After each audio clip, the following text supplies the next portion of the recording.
Welcome to another edition of Viper Voices, the 14th edition of the show, and we head up north to join a good friend of the show, former Vernon Viper, recently graduating out, Landon Fuller. Landon, we noticed that, at least on my screen, the internet may not be top-notch out in Williams Lake, but we can hear you clearly. How are you, man? I'm doing all right. Thanks for having me, Graham. You've seen the show before. You understand the concept of the show, and it's very cool being able to bounce around from Viper alumni near and far and new and old. Connor Merritt was the first one. We sort of bookended it with you, and we had a former Williams Lake product, Chris Crowell, on the show as well. I know your family knows them. Sort of take us back. What's life like in Williams Lake? What was it like growing up? Oh, Williams Lake, it was a good spot to grow up overall. I think, honestly, it's a small town. It was good for me. I like the whole space, wide open spaces, and it was good. It was good hockey all the way growing up, especially with my brothers going up too. I was always at the rink, so with three older brothers, it was perfect. And it was kind of a no-brainer for me just to go right into hockey with Williams Lake. But Williams Lake as a whole, great spot. I love it. It's a little bit country, blue-collar town, and a lot of logging, farming, doing all that sort of stuff. It was just a good spot to grow up overall. You've got older brothers, three of them, all play the sport. One had a pretty good career in the Western Hockey League, and a couple that I've met who have handshakes that are like little vice grips that could take a young guy's hand off. What was it like? I mean, with the age gap that you had, obviously you looked up to those guys, but you got involved with the game probably pretty early. Was it easy for you, or was it a bit of a challenge trying to keep up with them? Three older brothers. Yeah, it was definitely a different childhood, especially when they're so much older. So I didn't get beat on so much, so it was probably good for me. And maybe I wasn't as tough as them with that because they didn't beat me up so much. But no, it was good. It was honestly, I was at a young age. I was in the rink my whole life. I started out there, and it was kind of funny. I wasn't actually my parents wouldn't put me in hockey at all because I was never really into it too much when I was as a kid. I was always on doing my own thing because my brothers were I was always at the rink. I was kind of tired of it at the end of it. So, but no, then my auntie and uncle, Rod and Kim Fuller, they were actually, they saw me one year when it was initiation. They saw that I wasn't registered for hockey, so they were like, "Oh man, so we got to put him in hockey here." So they signed me up, got me going. My parents weren't really, they were sort of skeptical about it because they didn't really want to pay for another fourth kid, since hockey can be sort of a pricey subject, especially with 4 kids going through it. But no, it was good. After that, it was they signed me up, and that was the future. I just kept playing. It was starting to gain the love of the game every year. It sort of built, and then you just kept coming. So it was perfect. And my brothers were perfect with it too. They were great role models, and I think just looking up with them, it was they paved the way pretty well for me. You played minor hockey throughout Williams Lake. I mean, we sort of talked to every player that we've had on the show, sort of had that fork in the road moment, that moment where they go, what am I going to do? What are my options? Can I make a run at this? Do I want to go the college route, maybe play some junior A? Can I make a pro career out of it? Do I want to go the other way? And with the education money that comes from being in the Western League, what age were you when you sort of had that fork in the road moment? And how impactful was your family, guys who have been through that before, like your brothers and your mom and dad obviously have been there as well? What does the process look like for a guy who's had family experience, what that is like, and how did you make your decision? I think from a young age, I kind of was always drawn to the whole Western League sort of league. And then I think I was always sort of built like that with my size, and it was just the way I kind of play with my physical sort of presence and doing all that. So it was kind of a given road for me to go to the Western League, but that's where I was starting out. I always had that mindset. It was just, I was always in Prince George watching Nevin when he was playing for the Cougars, and I always loved watching the Western League. It was just, that was kind of the NHL moment for my childhood when I was 6 or 7 years old. And then Yeah, I never really put too much effort or really any thought into the college route.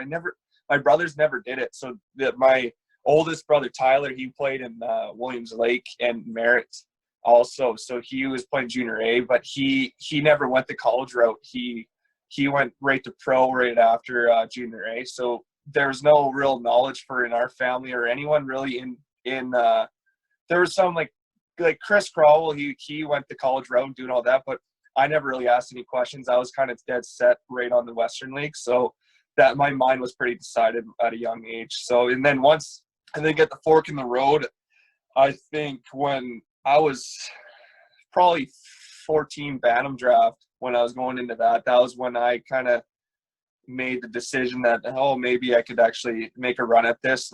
And I from a young age, I wasn't the most skilled player. So I was more of like I am now, I'm more of the grinder, make a big hit. Maybe like had a good sort of skating stride for a big guy. And I think it just took a bit for me to really develop my skill and the way I play now.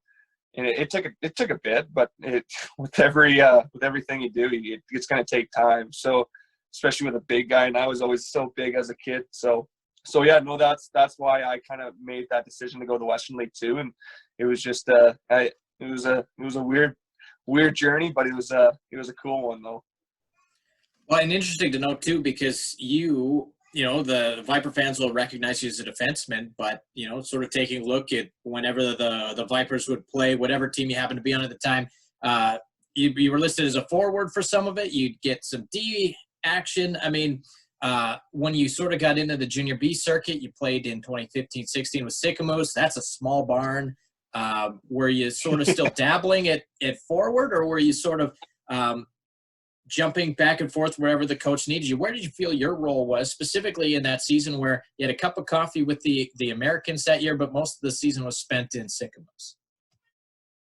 I was always a defenseman my whole rep career in minor hockey and doing all that. So it was kind of dead set on me for being a defenseman, but with anything, you try and be a Swiss Army knife. You can try and do every little job. And heck, I was trying to even be goalie this year. Even asked Herbie. I was trying to practice up with some goalie practices this year and work on my edges. But no, I was trying to do it all. But yeah, no, I think I had a little bit of success with the forward route a bit, just because I was a grinder. I wasn't going out there scoring goals or anything by any means, but it was more just if you needed a big hit or needed just a good D zone shutdown shift, that was more me in the Western League. But yeah, no, I definitely felt more comfortable in the D-man position. And no, and then but yeah, when I was in 16, when I was in Sycamores, yeah, I started out in Tri-Cities, and it was a tough team to crack. They had some good D. They had Parker Witherspoon, Brendan Carlew, who plays for Boston now. They had I think, who else did they have? But Dylan Coughlin, all those kind of big names there. And it was just a tough team to crack as a D-man too. And as a 16-year-old trying to make the Western League, it's always going to be a struggle. And I think if anybody goes through the junior ranks, it's making it as a 16-year-old is definitely a feat. And it was definitely it wasn't the cards for me for Western League. So it was I think going back to Sycamores is a great opportunity. I had a lot of fun there. It was a lot of maturing. I think it was a good opportunity to mature there, and I grew up a lot. That was the first time moving away from home, so battling with the homesickness, doing all that, it was definitely a battle. But no, it made me a better person for it, and I think it was good fun. It was a good experience there. I loved it there, and then going back and forth with Tri-Cities. A pretty big jump too. I mean, going from a couple of games with 100 Mile in 14-15, now you're getting that action with the major junior team. That's, as a 16-year-old, that's a big hurdle and a big jump. What did you like about playing junior B? I know a lot of times when we speak to guys who played junior B, kind of gloss over it a little bit, but there have been some pretty good players who have made a good junior B career and then made the jump, as a 17, 18-year-old into junior A or back to the Western League. What was that experience like in Sycamores, playing on a very small, my son's played there, it's not very big, on a nice surface like that and getting that experience, knowing that you wanted to make the jump back to the Western League the year after? No, I think junior B, it was like one of those decisions when I was young. I was sort of dead set. It was because when my brothers were going through it, it was either there was no real major midget or anything like that, so it was mainly just junior B. So my brothers went through that route too, and my brother Tyler, he won a national championship there, and I think he did. Yeah, he won everything when he was with Soyuz Storm, and then it was kind of dead set with that too. So I kind of always had that mindset to go there to junior B, and it just worked out in the end because I started out in 100 mile when I was 15, getting affiliated when I was in Williams Lake here and jumping up and down. It was a good fit for me. It was kind of like that Western League mentality, and with you have the bigger guys. You're playing with 20-year-olds, and you're 16 to 20. It's with major midget. You're playing with probably 15 to 17-year-olds. So it was a little bit of different leagues, and I felt better with the junior B route. I tried to go major midget when I was 15, I think it was, and I ended up getting cut. But in when I was trying out for the Caribou Cougars, but then yeah, so it was kind of a plan I wanted to go through with junior B. So I was going to go to 100 mile, and then it ended up falling through. So then I went to Sycamoose's camp. And then they wanted to commit me there right there after spring camp, and I was like, hey, let's do it. Let's go for a drive here. And so I ended up going there, and it was a fun experience. That's all I can really say about it, but it was just a milestone in my career, and it was a fun one, that's for sure. What was your role on that team? I've got 105 penalty minutes in 44 games played. What was your role there? As a 16-year-old, you were out there having to throw bombs against 20-year-olds? Is that what happened? Oh, I was just trying to live in my brother's footsteps, you could say. I was trying to do everything. I was like I said, I was young and wild, you could say. I'm still young and wild, but I think as a 16-year-old, I was just trying to do everything. I was trying to scrap because my brothers were well known for dropping the mitts every once in a while, you could say. But no, it was just fun. I liked that kind of role. It was what I grew up with. It was that spear chucker role, you could say, where you're ready to go to war with the guys. And I think with me at a young age, it was my first little taste at junior hockey. So I just growing up, seeing my brothers always scrap and getting the good tussles, doing all that, bench brawls, doing all that kind of stuff. So junior hockey, that was my image of it. So I go in as a 16-year-old. That's all I wanted to do. And I was lucky. There was a couple tough guys, and I got in a couple good scraps there as a 16-year-old. But it was fun. It was a good learning experience. And there's some times that, hey, I got tuned up as a 16-year-old, but I also tuned up some guys too. So it was fun. It was a good year though. Lots of penalty minutes. Yeah, that's an uncanny. I sort of glossed through these. Like the next closest. Hey, you glossed through the goals too, man. There's 2 goals, wasn't there? Yeah, 2, 5, 7, 105.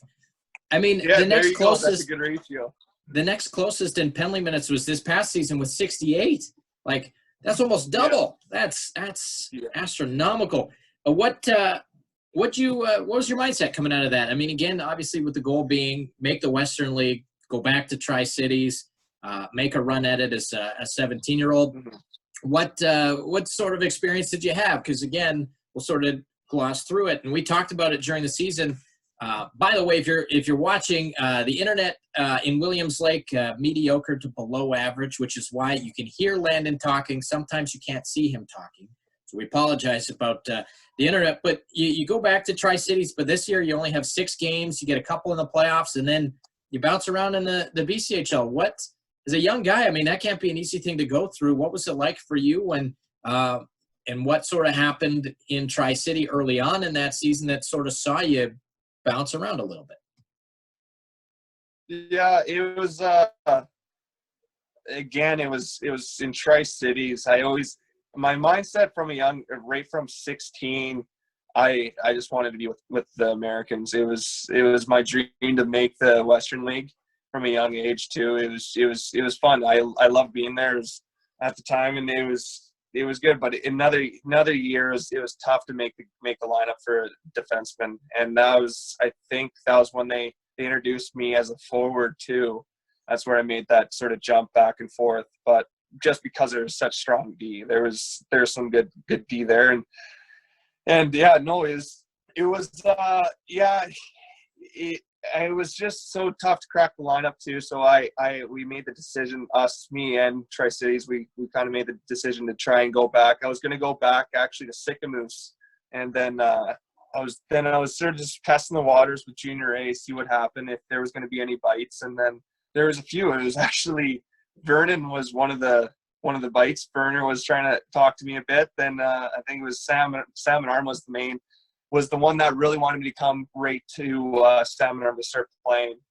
So then right when I got an opportunity to go play Junior A, it was an opportunity I couldn't pass up, and that's what I wanted to do. So I hopped on the plane, flew out to Kelowna, and went to Salmon Arm, and I think I started Friday night in Salmon Arm, and that was my first taste of Junior A. And it is hard to go back and forth with so many teams, especially at that young age where you're still molding into the man you're going to try and be at one day. And it's hard at the moment, but at the end of the day, you're going to look at it and say that was a heck of a ride, and you learn a lot from it. You mature a lot as a man and as a human being when you're going through that kind of stuff. And I think it helped me out a lot during my career after in the future. If you go to Hockey Profile, you'll see a lot of different teams on that. But no, it was hard, but it was a lot of fun. Every team I went to, especially with Salmon Arm, that was a really fun year. I had a great leadership group like Carson Bolduc and Mitch Skapsky, and then Riley Booth, who's my D partner coming in there. They're all just great guys, and they were really good with me, and they accepted me very well. And but yeah, no, after that I was kind of heartbroken from coming back from Tri-Cities, but when I got into Salmon Arm and having that sort of that open arm mentality there, it was really good. I had a lot of fun there. Who would have known that you would have turned into a significant rival of the Silverbacks? I mean, you score your first BC Hockey League goal somewhere in there. You get 25 games, 29 penalty minutes, 4 points. But after just under half a season, you're kind of moving again. You get dealt to Surrey, and I mean, again, I've seen every building in this one.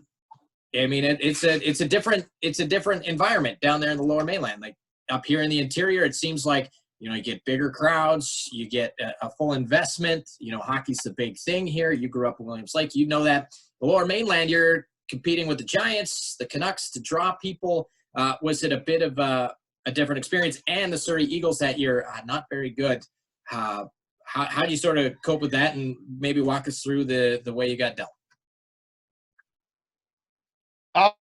Yeah, it was kind of a weird situation that happened in Salmon Arm, and me ending up leaving, us sort of parting ways there. And it was right after it was right at Christmas break where we left Salmon Arm, and it was a hard one because I was very close with everyone, all the guys there, and I was very close with my billets, Al and Cindy Novikowski there, and they were really good billets, and I gained a really good relationship with them. So it was very hard to leave, but so it was kind of emotional. But once I got back home, sort of settled myself down, got sort of grounded a bit, and then started calling teams too. And then I got a phone call from Surrey, and then ended up going there. It was good. For the team that we had, it was we weren't our record wasn't really that good, but it was an opportunity. It was good though. I loved it down there. It was a totally different atmosphere though, because when you come from Salmon Arm, it has that small town feel, but the emotion for the game and for the Silverbacks was really high. The fans loved them there in Salmon Arm, and then going into Surrey where there's so much competition for hockey in such a small area, like with Vancouver, the Canucks, then you got the Giants, there's so many good teams there. So the market there is definitely a little bit slower, but there's still, you get the good fans, you get great billets there. I had a phenomenal family to live with there with the Sears, and they were really good. And I think with the team overall, it was a good group of guys. It was just sort of, there's something missing, I think, at that end. It was a tough year, and there's some good teams too. I think in the BC League, it's just a great league too, and every team is pretty solid. And so when you're going in that, and every game's definitely a game of inches. So we definitely lost a lot of them, but hey, that was I think that was probably the funnest year too for me, especially with fighting wise. I got in a couple tilts there. It was pretty fun, and I think that was a couple. I think I maxed out my fights, and that was the funnest year too with that kind of stuff. But no, I think Surrey was just a good spot too, and I loved it there. I liked everywhere I was at. You pretty much wrap up your 17-year-old year. You spent 2 years in junior hockey, and we've seen you go through Sicamous, Tri-City, Salmon Arm, Surrey, and entering your 18-year-old year though. Again, trying to make that the Americans roster. That's what you're working for. That's what you've worked so hard to get to. And again, just like the last couple of years before, it just doesn't seem to pan out. 8 games, 1 assist. Again, sort of what goes through your mind? I mean, again, you're 18-year-old kid. Your goal is this, and for whatever reason, it just doesn't seem to be working out. Who do you lean on in times like that to try? You're a positive guy to keep positive and keep working. Yeah, in Tri-Cities, it was kind of my last kick at her in Tri-Cities. I said to my parents, I think I want to give it one more shot here and go down there and try and make the squad as a high player. And they wanted me to play forward, and at that age I was sort of immature in a lot of ways too, and I kind of didn't really want to play forward as much. And I think the role that they wanted me to play wasn't meeting up to what I was seeing in myself, but that's not on their fault. It was just I think that was what I was thinking of, different role. But it was another tough year for me with that, and it was a lot of late night talks with my family and making the decision to leave Tri-Cities and then go back to junior A and try to go back there. But I think Tri-Cities, it was a good spot for me though. I had a lot of fun there with the time that I had, and I think I loved the atmosphere there too, and I always wanted to keep going back, but it just didn't work out. At the end of the day, it didn't work out. It wasn't for me, but no, it was a good learning experience at the end. But yeah, no. Then I just go back to, where did I go after that, Graham? You went to Coquitlam. Your rights were dealt from Surrey to Coquitlam, and which is crazy because you bring that up. We talked about the team not being very good in Surrey. Well, now your rights moved to Coquitlam, and that team didn't really fare much better. They make a coaching change after a little while. Jason Fortier comes in. You get in 38 games, a goal, 3 assists. You guys make the playoffs. It's sort of the crossover team. So here's your first, you got into 2 games with the Americans, but this is your first kick at the can, and you guys get the Juggernaut Bees first round. What was it like, playing for Fortier and, knowing that you had to sort of roll into the playoffs as absolute underdogs? And what did you like about sort of the way that went down? Yes. So there's a long story with that, but no, it was cool. It was actually going to Coquitlam was actually a really cool experience. Yeah, another sort of bottom barrel team, but we started off with Barry Wolf when I showed up there, and then really good guy. Barry was a great guy. I can only say good things about him, and he ended up parting ways with the team probably, I think, 8 games in when I was there. And then, so another learning experience there. And that's the thing too, especially at a young age, when you're going through junior hockey, it's not just teams and players that you're switching around. It's coaches too. So you're trying to fit in different spots with coaches too. So that's another thing I had to work around. So each team was sort of a fresh start. So you had to always have to come in with open mind. And Barry was really good with me. He gave me all the leash there, just sort of let myself sort of find my ropes. And because, yeah, it's tough trying to figure out what to do and what role they want and doing that. But yeah, I ended up parting ways with Barry. And then Jason came in, and he definitely cracked the whip. He was there for one purpose, and that was the win. And I think he cracked the whip. Our stats didn't really show it, I don't think, but I think it was awesome. I think he did a really good job there, and I think Jason is definitely one of my favorite coaches I had in junior hockey too, with Forge. And he did a really good job. Look at them now; they're first in the league there, and they had a great chance to win it this year, except they're going to meet us. So that was their problem. But no, it was good. I think fortunately he definitely led the reins there, and he took the reins and he led with it. So it was really good with him. And another good spot, another good set of billets. So that's another thing that you definitely learn with moving different teams, is you meet a lot of new people and a lot of good guys too. And it's different. It's coming from a small town, moving down to the city in Coquitlam in Surrey. And then it's definitely a learning experience. Like, I'm going back down there this year, so it'll definitely open my eyes a bit. But it was good. It was a good spot.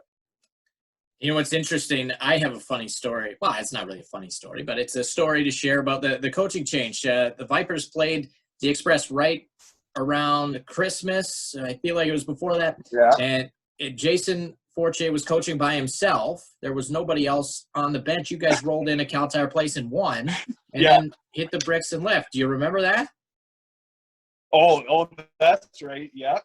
Swept the Vipers actually that year. Yeah, They couldn't beat us. We were unbeatable with the Vipers. No, those were some fun times actually. No, it was pretty hectic actually, now that you remind me. But he came in. It was sort of a lot of pieces needed to be picked up, and that's what I mean when he took the reins. He came in and took the reins. Like you said, he was by himself in the back there coaching. It was pretty funny. Yeah, there's a couple of good stories where he came in. He's like, okay, guys, it's just me tonight. So it's just him coaching. He's coaching D and forwards going into Vernon, Cal Tire. And we're like, okay, whatever. We'll see how this goes. First place team, I think, was when Vernon. I don't know if I think you guys were first there. And then so we're like, okay, this is going to be either a blowout or we're going to wake up here. But going into that rink, Forge by himself, playing, we're like, okay, first period, we're playing all right, playing pretty good. I don't think they scored or anything, and then it was just, he did a really good job back there. He was back and forth, like calm, like cool, nice, cool, not hectic. He not screaming at anyone. He was just doing a really good job. And we ended up, I think we potted one there, and we were like, okay, I think we can actually do this.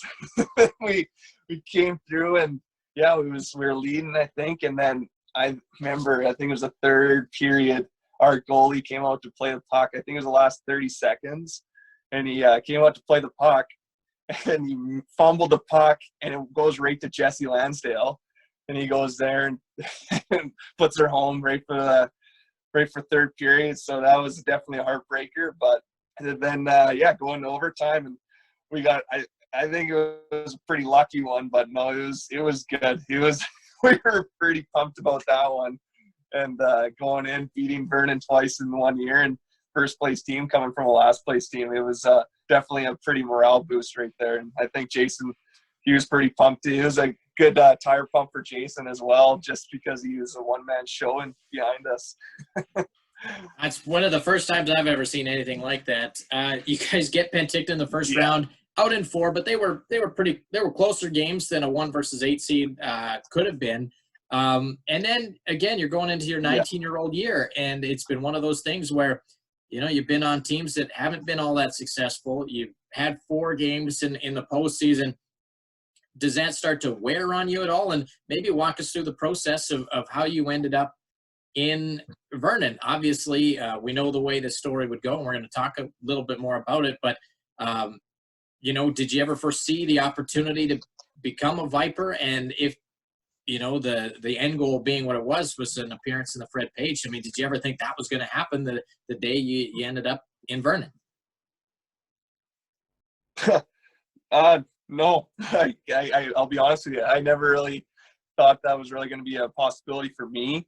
And that was the thing, is that's what my brother Brady always bugged me about, was I always complained because we made it in minor hockey. We always made it to provincials every year. And we always came like either 3rd, 4th or something like that. But we always made it every year. We always beat Prince George, where when they were going through, except for my brother when he won provincials there with when Carey Price was playing with them there. And then so Brady always bugged me about it. He's like, why are you always complaining? You guys are always making provs. Like, you guys have, like, you can't complain. I never won anything. He's like, his whole career he always came on a losing team. So then I was like, okay, this is a little bit of payback for me, I guess, for all my complaining in minor hockey. So junior hockey was a little bit of losing teams, but then that 19-year-old year, I think I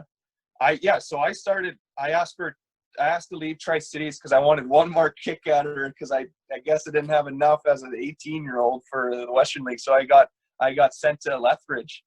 I started out main camp. I tried out there, ended up not making the cut there. But it was Then I was just thinking, I was like, okay, I was going to go back to Coquitlam, and then I was looking at it. And I was just like, okay, maybe. I didn't know if they're going to be good or not, like as good as they were. Actually, they were a pretty good team that my 19-year-old year too. And then we ended up thinking, we're like, okay, well, where's the spot that we were thinking on wanting to go? And I think first off, I wanted to go to Vernon. That was a given, and especially with the legacy that Vernon has as a whole, and especially with Chris going there, and Chris Crowell. And then I think there's a couple of people that went through there. There was like Jason, I think Williamson, he was coach there, and there was some history from Williams Lake going into Vernon. And so it was definitely a spot I wanted to go, and it was definitely one of the top recruiting spots. I think it's like the top 2. I think it's Penticton and Vernon. I think Vernon was a spot I wanted to go. It's more of a blue collar town like Williams Lake, and it was just a spot I felt that would fit for me. And I wanted a chance at a championship, and not thinking that we were really going to get it, but until I got there. And then having Mark Ferner as a coach, and he was an unreal coach, and having Krauser in the back as a D coach, and it was in Drapes, and then you also had Capehead too. So it was a good spot, and I ended up working out in the trade, and I was pretty. It was sad to leave Coquitlam because I had a lot of good memories with that team, and I met some of my best friends in Coquitlam, and having a great coach like Jason Fortier, but also having the opportunity to go to a place like Vernon was hands down probably a pretty exciting moment. I won't lie. There's some good times there. So, but yeah, it's a pretty incredible season. Your first one in Vernon. I mean, you end up getting in 47 games, 4 assists, but it was an up and down season. I mean, this was a year, and we talked to Connor Merritt about this 14 weeks ago when we did this show for the first time. I mean, gosh, you guys got so banged up. There was one game where you had 9 regulars out of the lineup. I think there were 6 APs, and you guys came up with a couple of wins. Games that you guys had no business being in. And then Christmas comes around, and everybody comes back and is healthy again. Yeah. It was like acquiring 3 or 4 guys at the trade deadline. What was that roller coaster of a ride like for you? Because you didn't score a lot. The team never did.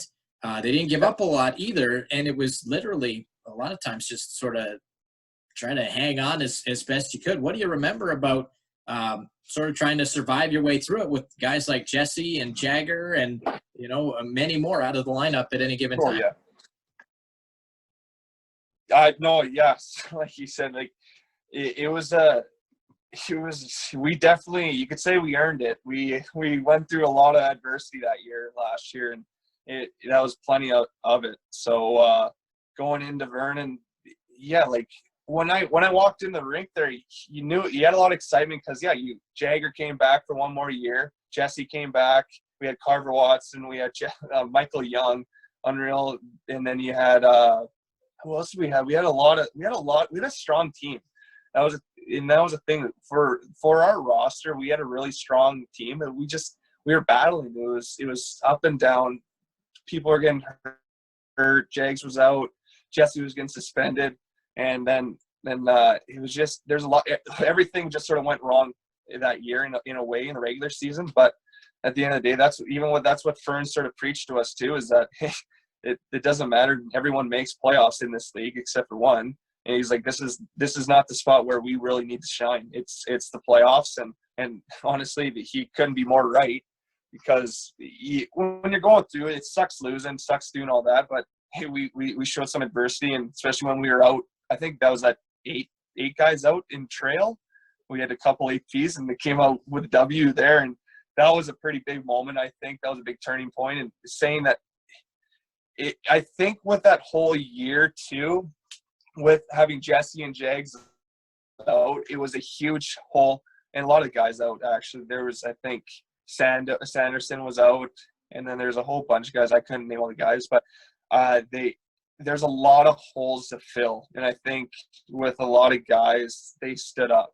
And I think with like Teddy Wooding, Ben Helgeson, we had all these guys coming out and having to make those roles, picking up the game. And I think they did an unreal job. And I think with Ferns led the way too, and he didn't stress a bit with it. And I think going into that, it was definitely hard, but it was good. It was good for our team. It was a good learning experience going into playoffs too.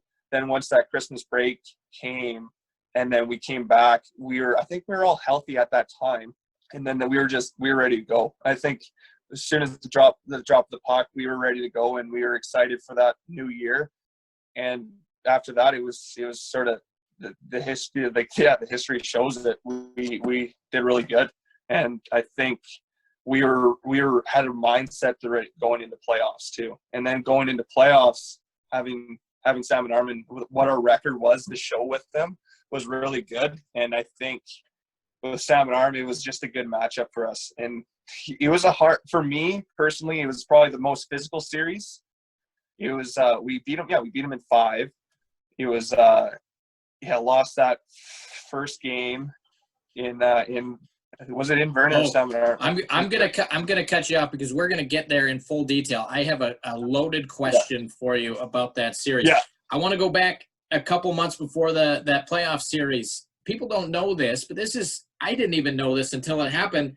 Christmas break comes, and you go join the Vancouver Giants on an Alberta swing, and you get into 5 regular season games. People take Christmas, Landon, to go and chill and relax, and instead you travel east to join the club on a 5-game trip through the province of Alberta. What goes through your mind when you do that? Yeah. And by the way, it was the right thing to do. You came back and were outstanding the rest of the regular season. But I mean, what made you want to do that? Oh yeah, you're jogging my memory again now, Graham. No, it's good. So I jumped. Yeah, so there's a good story there with that, because when I was in Vernon, we went down to Langley. We had that 3-game swing in Vancouver with, I think, Surrey, Coquitlam, and then Langley to finish off. Then I think then Barclay Parnetta with Vancouver. He was my assistant GM in Tri-Cities. So that's where the connection was with Vancouver. So he was the GM of Vancouver. He gave me a call saying, "Hey, like we have some guys out, and I think we need a guy to come up there." And that was So that was the start of it. So I was like, "Okay, yeah, maybe we could work something out here if we could." So we could work something out. So I go up and I we were in Langley. We were supposed to finish off the game on Sunday. And then I was talking there, and then Barkley calls. He's just like, hey, like, we need a guy right away here. And then Ferner, he was saying, he's like, Ferner, he did a really good job with it. He gave me all the reins. He's like, it's your decision. Whatever you make, it's your decision at the end. And I was like, okay, whatever. I was like, you guys okay if I go? And he's like, yeah, no, for sure, go for it. And then I was like, okay, I'm gonna go. Went up, played a game in Vancouver, and I was just like, okay, yeah. I was like, this is pretty fun. It's sort of a weird experience because you're a 19-year-old sort of recommended rookie, you could say, and it's new guys, never been in there, didn't even try out or anything, just walk on. And great group of guys, great coach, great everything there, and it was really good. And ended up going in, playing Kamloops, winning, and then I had a really good game.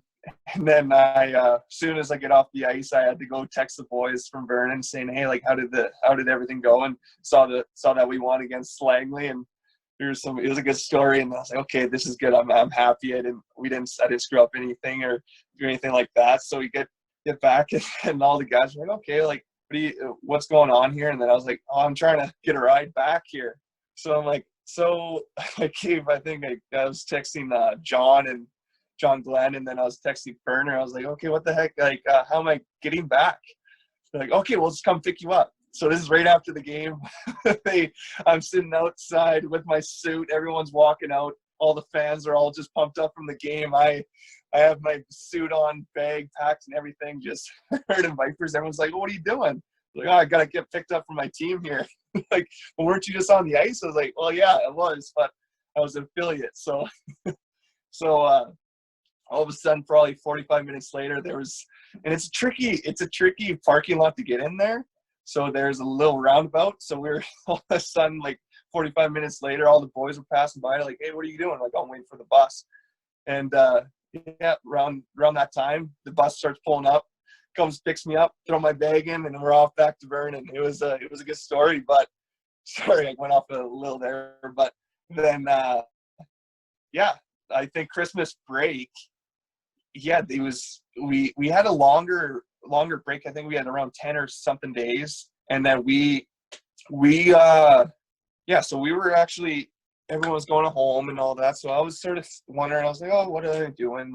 Then Vancouver called, and they're like, hey, would you want to come on our Alberta swing? And I was just thinking, I was like, I was pretty worn down since there was so many injuries and there was a lot of opportunity there. So I was playing quite a bit at that time too. So I was pretty worn down, but I gave my dad a call, and he, like he says, he always searched for wise wisdom, wise counsel in those situations. And I was asking him, I was like, what should I do? He's like, just go. He's like, it's a good opportunity. You get an opportunity to go keep playing hockey, keep playing the game that you love. And so Christmas break, I was like, okay, yeah, whatever, I'll do it. So I right from my billets in Vernon, I went to the airport in Kelowna, flew to Calgary, met up with the team with Vancouver, and then it was I think I played 4 or 5 games. It was a Alberta swing, and it was so much fun. Actually, it was a pretty crazy story when you look back at it, but it was a lot of fun. And that was the thing, is we played I think all over Alberta there, and it was long, but it was fun, and that's what I mean. And then I came back. I think I came right back to. No, then I went back to Williams Lake, I think, earlier before that. Then I came back to Vernon, started right back up into the season. And not much of a Christmas break, but hey, I'm young. What am I really? Just going to be another story in the back pocket, I could say. And I think it was looking back at it now, it was really good. It was really good for my game, because even when I was talking with my dad there, he was like, no, he's like, you don't want to come back and then sort of getting the Christmas legs and the turkey legs where you're going to have to restart everything.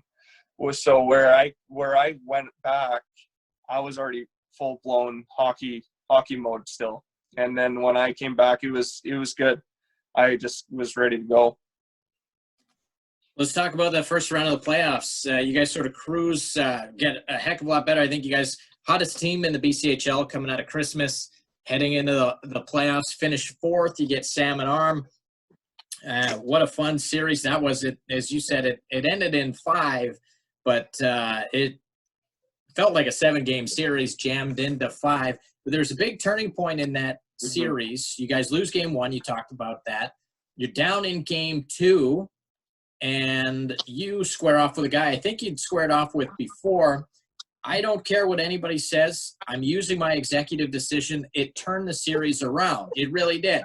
You and Warenka go toe-to-toe, give you the edge in the scrap. Series spins around. Latta scores in overtime. The series tied. And what do you remember about that scrap? And did people sort of come up to you in hindsight and sort of say, you know what, that was the difference. You had there was not much noise in the building when you're down 1-0, and that fight got everybody back into it. That's probably, for me, that's my most memorable series from last year. Like every series has its little memories that you can look back at, but for me personally, I think Salmon Arm series was really good because we had a really good rivalry with them, because it always seems like Vernon and Salmon Arm sort of has that same build with team-wise. I think we always have like the big defenseman or big skill forward doing all that. And I think going into that series, I definitely had a big rivalry, especially because I played there and I wanted to make something, like I want to prove something against them. And then, definitely had some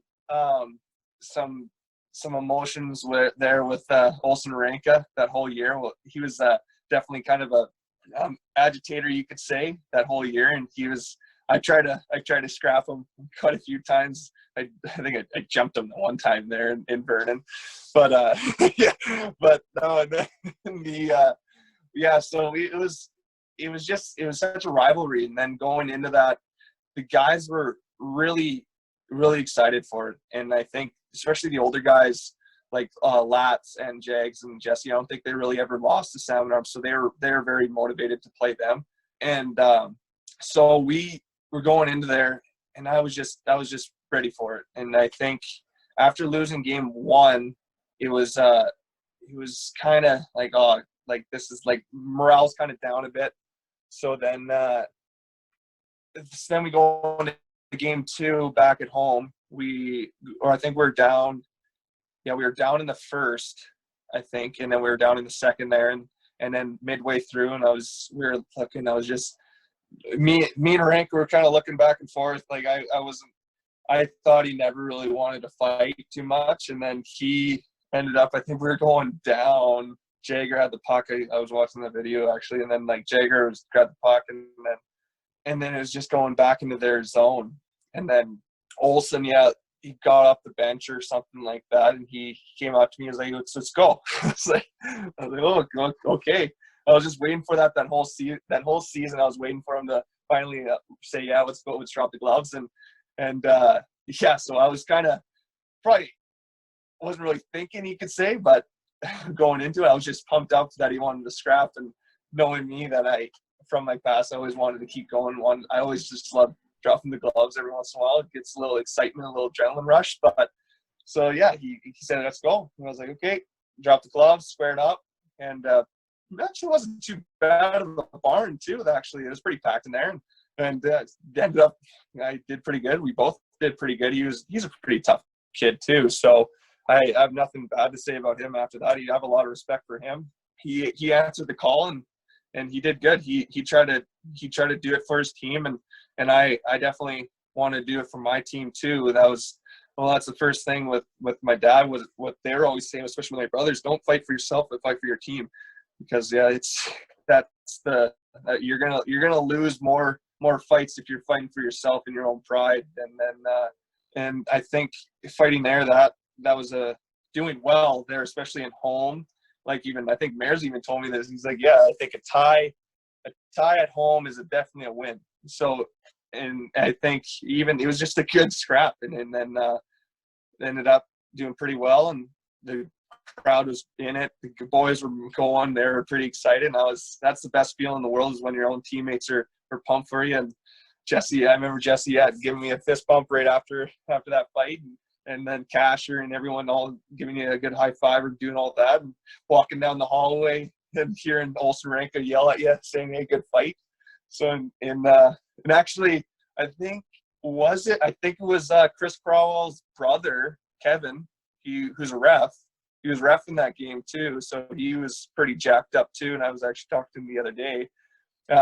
He was pretty jacked up. So overall, it was just fun. It was a good experience. And then, but most importantly, I was sitting in the dressing room and hearing the goal horn go off, and I think it was Latz that scored, and he answered the call, and the guys did an unreal. It makes it a lot easier, a lot better when the guys answer to that, and they did an unreal job. And I think it's just the leadership with the 20-year-olds. So with Jagger and Jesse and Latz and Carver and Younger too, is they answered the call with that, and they knew what they had to do. And going into that second or third period, came out with a win. They did an unreal job, did a really good job, and I think after that we were ready to go. It was like a train you couldn't stop, and we did really good. We had a lot of good matchups.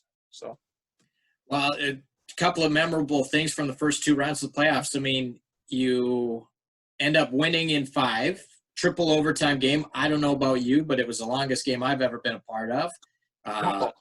Kowalski wins it late. You guys get the Smoke Eaters in the next round of the playoffs, and again you go down 2-0. Now you've got to go on the road to win 2 in a row, and you squeak out a couple. You roll through Game 5, you lose in Game 6, and then you finally get essentially what everybody's hoping for. And at least once in your career, you want to be a part of a Game 7. What do you remember about how excited and jam-packed? It was the fullest I've seen Cal Tire Place in years. 3,500 people for a Game 7 on a Monday night against the Trail Smoke Eaters, and you guys answered the bell there too. Yeah, I totally forgot about that too. Yes, that was the longest game I've ever been in. That was against Salmon Arm. That was I remember coming out of that game, and you're looking at all the guys. Everyone's just drenched, just sweating. You're tired. You're bagged, but the thing is, you look back at it. That's just another memory that you'll look back and you can tell everyone, and you're pretty proud of that moment, because especially in that time, we knew we couldn't lose, I think, too, because it was just, we had to go back. We were playing in Salmon Arm the next day too, and I think we had to definitely win that one. We were all both pretty tired, but yeah, Matty did a really good job, and he came out, put one in, did his job, and he showed it this year too, how good he was with leading our team with the scoring. So he definitely answered the bell, and yeah, so that was a long game. But then Trail going up Trail next, and that was a high emotional, high stress series there, losing home two in a row, and then we're like, oh man, that's kind of a rough go to start off the series, and then going to Trail, and definitely just stole 2 games out of that barn. That's definitely a tough rink to win in, especially with the square boards. That's a career ender of boards right there. The corners are so square. But no, that was that Game 7 in Trail was that's probably a once in a lifetime experience you'll really ever face. And that's I remember even with Ferner's pregame speech there, he was saying, you don't, for how many junior hockey players have came through, and even just hockey in total, Game 7s, that's what you picture as a kid when you're on the rink back, especially in Williams Lake here, back in the OTR, and you're just out here. You're always picturing a Game 7 win, and that's literally a dream come true in that whole instance. And I think going in that game, we were ready. I think our whole team, we were dead set and knew exactly what we had to do. And I think Ferner definitely led us very well. And like I said, I think with Ferner, he's such a playoff coach too, and he knows how to win in playoffs. And like he said at the start of the season too, he's like, it doesn't matter what you do in the regular season, all matters what you do in the playoffs. And the Game 7 packed pack barn. I never really seen that Cal Tire like that, and it was just humming that whole day. It was a good atmosphere. And then yeah, going into that, I think we led the game the whole game there. I think we came off, dropped the puck. We knew exactly what we needed to get done, and the guys, we all answered to the call. It was just a good overall team. The team won that game. That was a good team win. You get Wenatchee in the next round, and you weren't there for it, but the year before, the Wild were able to beat the Vipers in 6 games. That was a tough series. So a chance at some redemption for guys like Jesse and Jagger and Jack Judson and anybody who had been there the year before. And they were a little bit beat up. You guys end up taking care of it. I don't want to say easily because that's not the right term, but you beat them in 5. You get your first goal of the season in that series as well. You win an interior division, getting ready for a league title appearance. And again, the year before, you were on a crossover team that was out in 4 games. I mean, how much did that experience prep you for that? And then finally heading into your 20-year-old year with an assistant captain, I mean, every bit that you had to lose on the way there, I imagine set the tone for what was to come.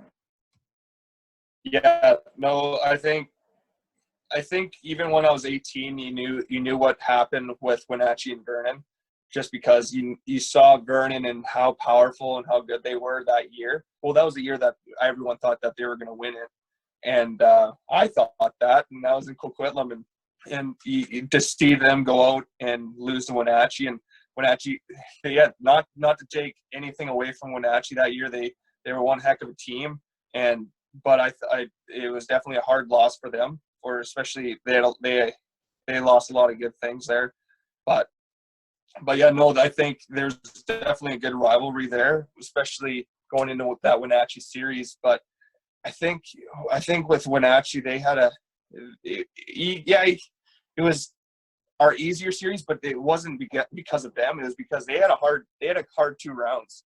I forget who they played the first round, and but yeah, then they played Cowichan. They're playing West Kelowna. Yeah, the first round, because my buddy Chase Dubais was on the team, and they took him to Game 7, I think, and then Cowichan, you just know how the heck they play. They're just a big team that'll just wear you down. They're a playoff sort of style team, so it was just they had a tough series. But going into us, we knew what we had to get done, and I think the rivalry was still sort of set in stone with especially the older guys going into that series. So we knew what we had to get done, and I think now looking back at it, especially now that I'm done my 20-year-old year, you want to win that. You want to win for those 20-year-olds too, passing on, and I think they definitely want it too, especially with the 20-year-olds that we had. They definitely wanted it. So going into that, we knew what we had to get done. So going in there, won that series, and it was after that, going into Prince George, going against Prince George. Yeah, that was definitely a beast we had to try and slay. Well, I mean, needless to say, it didn't go the way you guys wanted to do. But again, anybody who watched those games would know that 4-game sweep was a lot closer. When it all finishes, I mean, you were part of a team that had a bunch of veterans on it. You had Jagger Williamson, who tied a record. Jesse Lansdale was there for 3 years. Josh Latta for a couple. There were a lot of guys that put in a few years moving on in age. They've aged out. What do you remember about the emotion sort of coming out of that? Because, again, you've got one more year of eligibility left. But for those guys who have put blood, sweat, and the tears and the near misses, this one being the nearest one, what sort of goes through your mind at the end of the season? Yeah, that's honestly, out of my whole junior career, that's the hardest moment you can ever see, is when a 20-year-old's years comes to the end.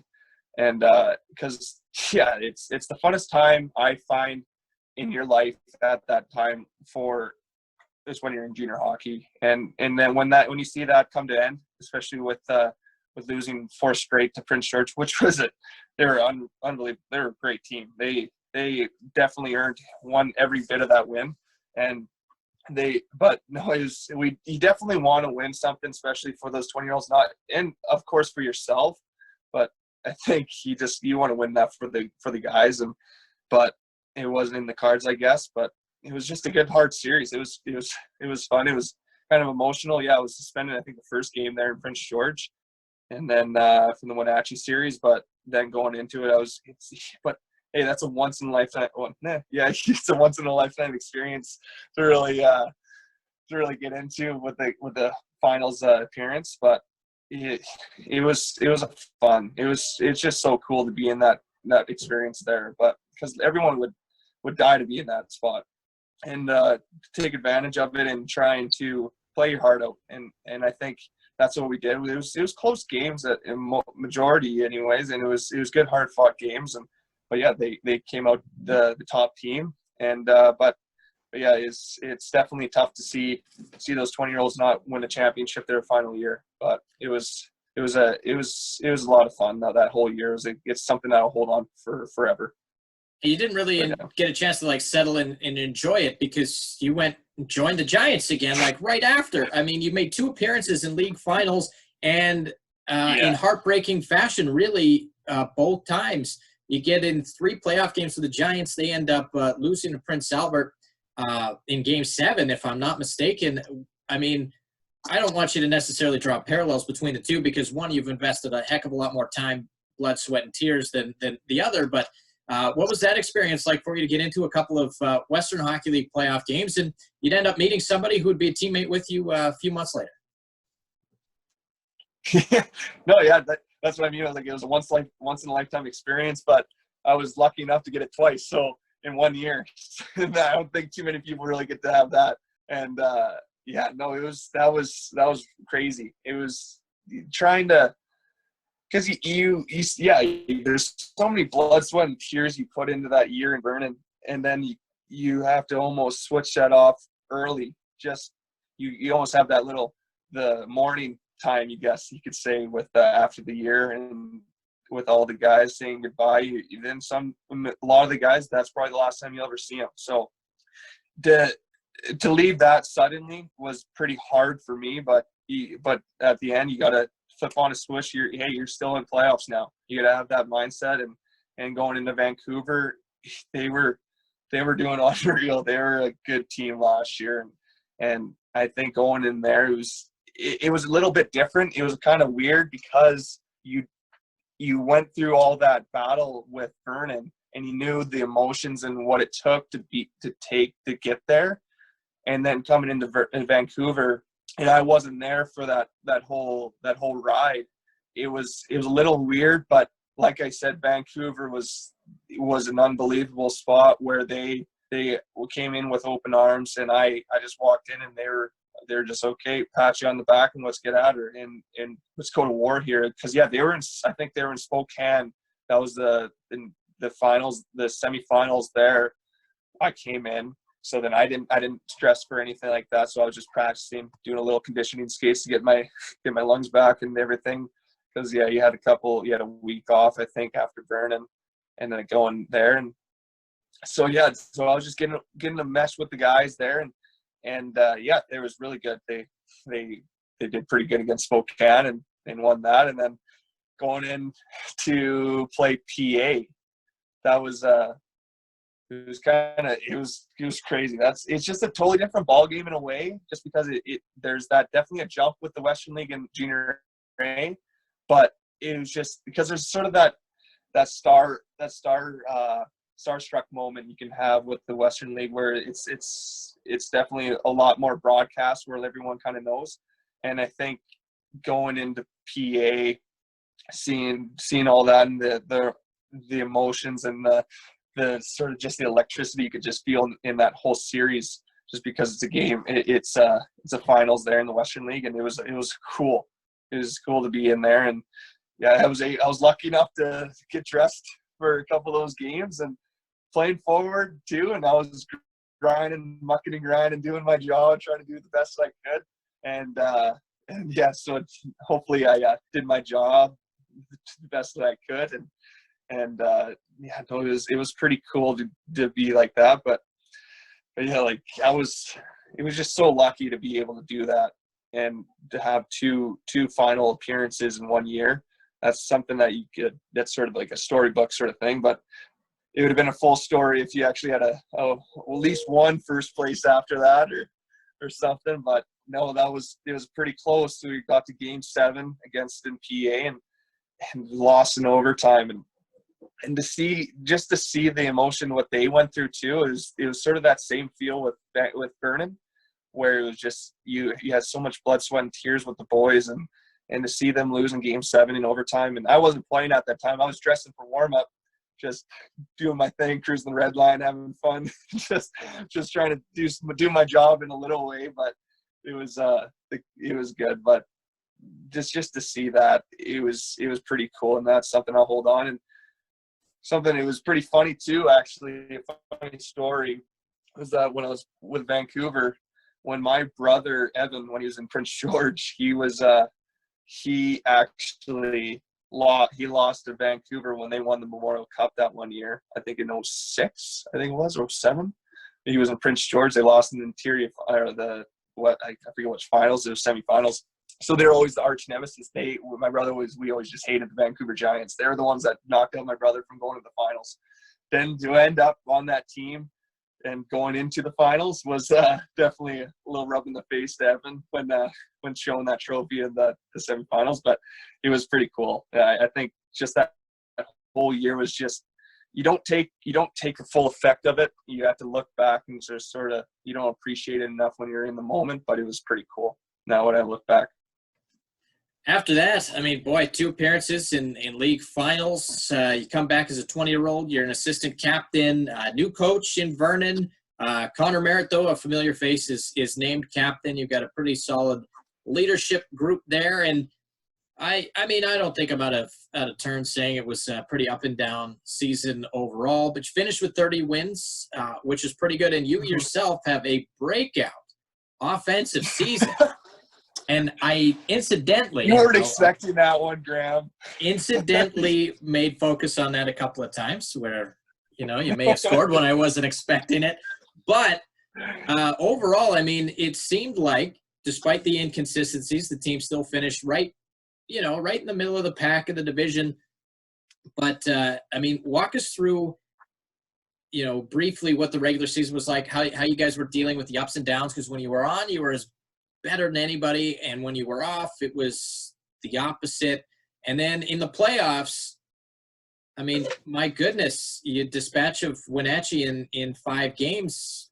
I mean, I didn't think it would be over in 5, but I mean, sort of walk us through what you remember about the regular season, the ups and the downs, and then how locked in and what the difference was when you guys were locked in for that 5-game set against Wenatchee.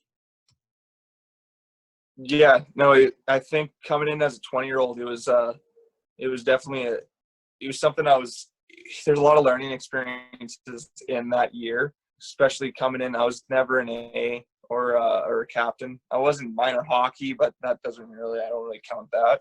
But I think with me, Mersey, Jackson Collar, and then Holty and Trey, and then even when Sando was an A2, there's a lot of learning experiences with all of us, because especially for me personally, I was never a lead, like a captain. I was lead. I led, trying to lead by example, but he never had that left side letter on there. But I think it was a big learning experience for me, because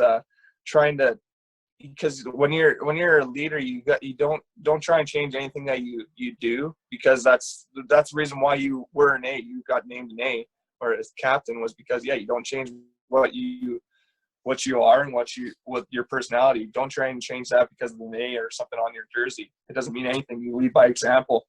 So I think I definitely struggled in a bit with that, but no, I think overall the guys helped me out a lot, and I was learning, and I think everyone was. And with the new coach, it was sort of a new feel there, my 20-year-old year, which was good. You get a fresh start, and it was really cool. It was a cool atmosphere to come into, and but no, we started off, I think, came out pretty good for his opening game. Yeah, I scored.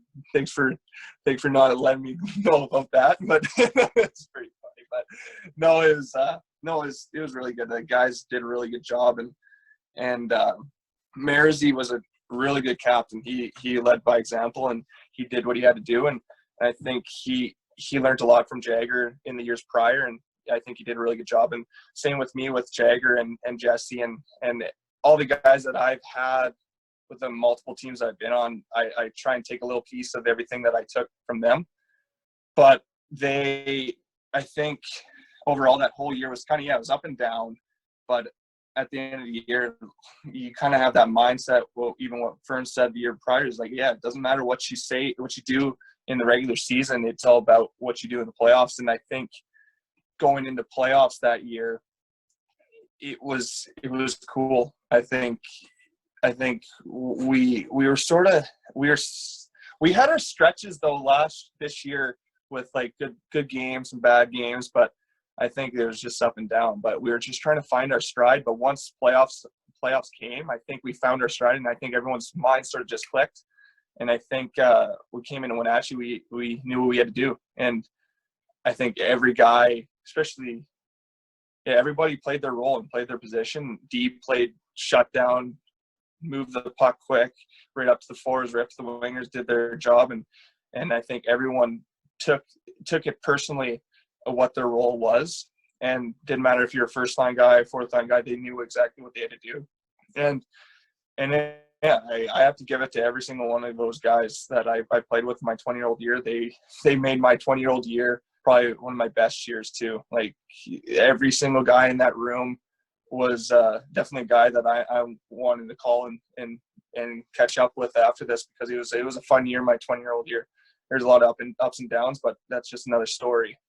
And it was so tough to just get our season stopped by COVID-19 there, and to have it shut down so abruptly. It was hard to sort of handle. It took a while to really figure out what happened, because it was just so abrupt, and how we were playing so good. I thought I was so excited for that next series, especially against Penticton. It was that's a rivalry that's been set in stone for many years prior. And I think, I don't know if the last time that Penn and Vernon played against each other, but I think it was like 4-something years ago or something like that. But it was just, there's such a rivalry there. And I think it was just, there's so much hype for it. And I think to have that canceled was pretty emotional, especially as a 20-year-old, have your last year like that. And it sucked for me, but it sucks for every 20-year-old and everybody that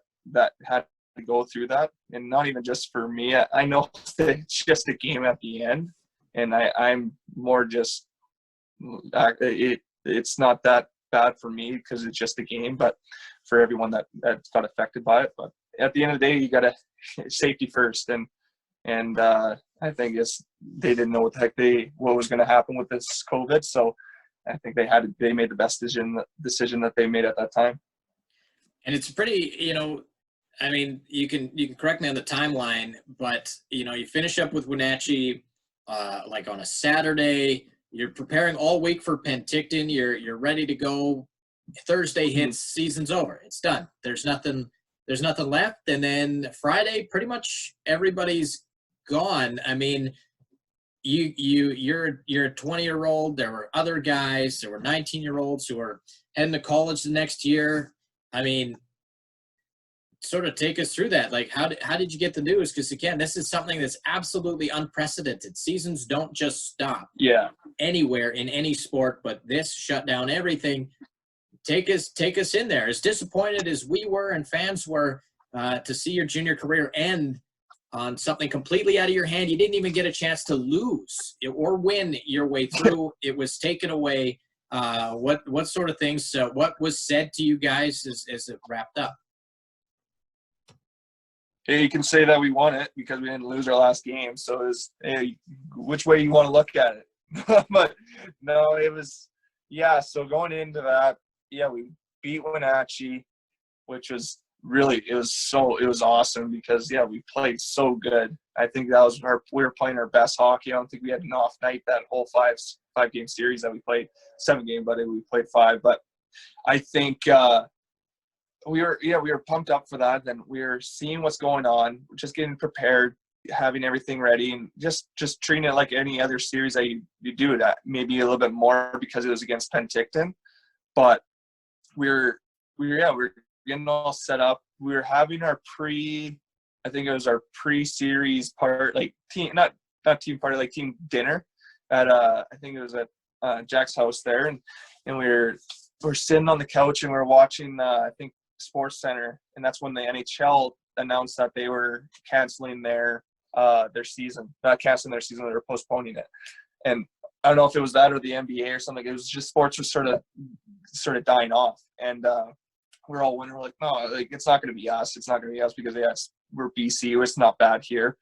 And then the next day was kind of an eerie feeling going into practice that next day, but yeah, like Jason, what Jason said to us, he was just stay focused, act like it's like a regular day here. And going into practice, it was just a weird feeling though. It was you go in there and there just wasn't that emotion that you should have, especially a day before a game. And that's when we were supposed to open up the series there. And then we were like, okay, what the heck's gonna happen here? We're just sort of, everything's all up in the air. And then get off the ice, do all that, treat it like a normal day. And then I think that's when the news broke with us that the season got canceled or postponed at that time. And then we were just like, like it was just, you don't know what to do because like you said, you never lost out, and that's what I was saying to even my family when it happened, is like you almost would rather lose out the series prior just because at least you have that sort of that closure of the season. And I think going in having that and like that, it was really hard for me. It took a while for it to sink in. And then we came into the rink that next day, the day we were supposed to play Penn. That's when Jason announced that our season was over. And even then, it was sort of something that it wasn't sunk in yet. So you don't have that closure, and you don't know what the heck to do. You're like, well, everything, and you can't really even see the guys really because you had to leave right away because it was something that was a lot bigger than what we thought. And so we had to pretty much pack up and leave, and guys were leaving the next day. And it was just so weird. I couldn't even, no one could ever really expect this to happen. And I think to have that end your junior career was pretty emotional for a lot of the 20-year-olds, especially on our team. And I think for every 20-year-old that ended their junior careers this year. But yeah, no, it's not the end of the world for hopefully anyway. But it was, so yeah, we ended up going back home, and that's when I truly got my sort of figure out what really happened. And it was just a weird feeling. It felt bad because you wanted to have something to prove to play against Penn because it was such a good rivalry, and you wanted to give fans a show, and you wanted to bring some more legacy to this, add something to the legacy to this team and to the whole organization. And you just want to keep playing. So I'm playing the game that I love. You end up going home. You've obviously, with your time in the Western League, NCAA wasn't going to be an option for you, but not everybody realizes that time in the Western League is actually not the worst thing. From my understanding, you get a year's worth of tuition in terms of a scholarship for every sort of season or season that you dress for a game. So for you, you've had a few under your belts, which left U Sports as a very good option for you. You settle on Trinity Western University. I shouldn't say settle. That's incorrect. You choose Trinity Western University. What do you like about the program? How excited are you to get an opportunity to play? I mean, U Sports is a heck of a strong league for Canadian University. That's got to be pretty exciting. Yeah, no, I'm very excited. It's it's weird. Yeah, it's weird because I wasn't really expecting to go to school because like I said, my brothers never really did it. So I never really had that. It was always an option, but I never really chose that route. I was always never really put in my mind. But yeah, then school started to call me when I was my 20-year-old year this year, and I was like, okay, maybe this is probably a possibility here. And then at the end of the season, I was really thinking, I was like, no, I think I want to go to school here, and it'll be really good, and I want to you start to see, because honestly, when you're going through junior, you don't really think about school. Like for me personally, I was a guy that always just keep playing hockey, keep playing the game that you love. You just keep having fun with it. And then when the season sort of came to an end like that, it was just like, oh, what am I going to do here? Because you have that playoff run, and you're like, okay, you sort of have sort of a good time to figure out what you're going to do next, and if that's going to go pro, if that's going to school, or just go right into the workforce or do something like that. But for me, I was just sitting there. I was like, okay, yeah, no, I think I want to go to school here. And then there's a couple schools that were talking, and then I was talking with Trinity pretty heavily, and I was like, no, I think this is a very good school for me, for personally, spiritually, and as just my whole family. We thought it was a great fit, and I can't be happier than what I am right now, being able to go to Trinity this upcoming fall, and hopefully we're able to start up relatively normal with everything that's going on. But it was it was pretty exciting moment when I was able to commit with them, and I think it was just a good fit close to home. It was definitely a spot that I thought it was the best fit for me, because they're a new program to the U Sports and CIS, and I think they had a lot of promise coming into this season. I think it's a really good experience for me. It'll be fun, and yeah, no, it's just a really good fit for me. Landon, as we sort of wrap this up, generally we leave the floor open. I mean, you spent 2 seasons in Vernon, and for whatever reason, Williams Lake boys get embraced like Vernonites. Did somebody tell me that you may not have been from Vernon, but you embraced the community and were embraced as a honorary Vernonite. As we sort of wrap up here, sort of the floor is yours to acknowledge anybody in Vernon over the last 2 seasons that may have helped you get where you are, because without question, you definitely depart the Viper organization as one of the fan favorites. Yeah, thank you, Graham. But no, I think the 2 years that I was in Vernon was honestly probably the funnest times of my junior career. It was pretty fun. It was a crazy, awesome time there, and I would love to thank my teammates. That's my first thing I have to say, is all the guys that came through. They were the guys that I loved coming to the rink to go see these guys. You're with these guys every single day, pretty much all the time, and sometimes you can grow tired with them, but you can also love them at the end of it, because they're your brothers at the end of the day. And I think with all of them, and they're gonna do perfectly fine with everything that they're gonna do. And it sucks to see them not be able to go to the rink and see them anymore. But I think I wanted to thank all my teammates, and then the coaches and the ownership of Vernon. They were unbelievable. They were really good with me, with Jason McKee, Eric Morissette, and Larry Draper. They were really good with me, especially this year, and with Mark Ferner last year, and Kevin Krause, Cape Head, and they did a really good job, and I can't thank them enough for the opportunity that they gave me in the 2 years that I was in Vernon. And then yeah, I think with my billet family, the Wilsons, with Taylor, Natalie Wilson, and then Cosmo, and then Sydney. Cosmo actually got drafted this year too, so it was pretty happy moment for him, and for me, I was pretty happy for him when he got drafted by Moose Jaw this year in the Bantam draft, and he has a pretty bright future ahead. Same with Sydney, and I think whatever they do, and there are people that sort of let me come in with open arms. They were awesome. They're my second family, and I keep in contact with them every day now, and I love them there, and they were really good with me, and I can't thank them enough for opening up their home for me to come stay there. I know it's not easy to let a stranger come into their house and eat their food, especially with me, a big boy like me that could probably put the food back. And then they're awesome, and they did a really good job with me, and I just can't thank them enough.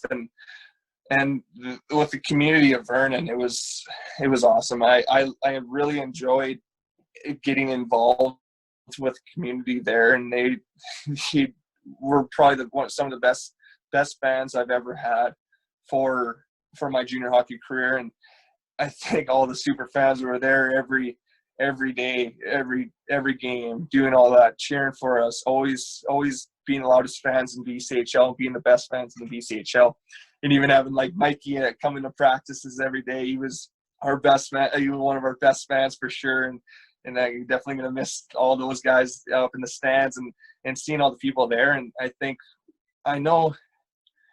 with Vernon as a whole, it was just a great community for me to be there, and I loved it. I loved every moment I was there, and I can't thank enough. Thank you guys all enough for everything that I experienced there. Especially you, Graham, too. You did awesome, man. You're a great media guy, best in the BCHL. Well, you're just saying that because the check's in the mail.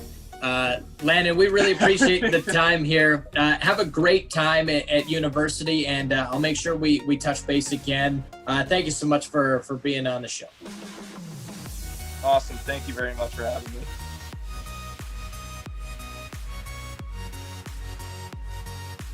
Centered in front, Stevenson down, loose puck, score!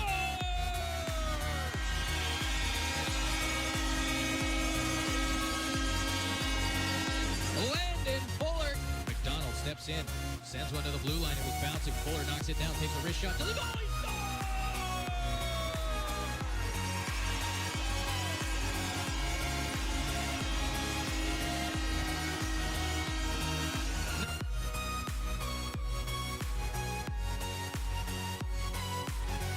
Lyle will clear one back out to center. Fuller, buries Matt Dorsey. Now Fuller gonna get a fight. Oh, Fuller throwing some right hands. Oh boy, no chance. Landon Fuller chucking knuckles at the blue line.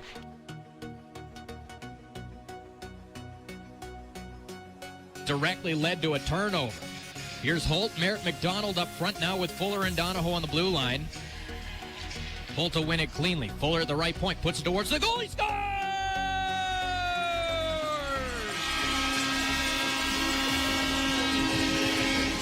Landon Fuller with a point shot from the right side that surprised Daniel Chenard through a maze of bodies.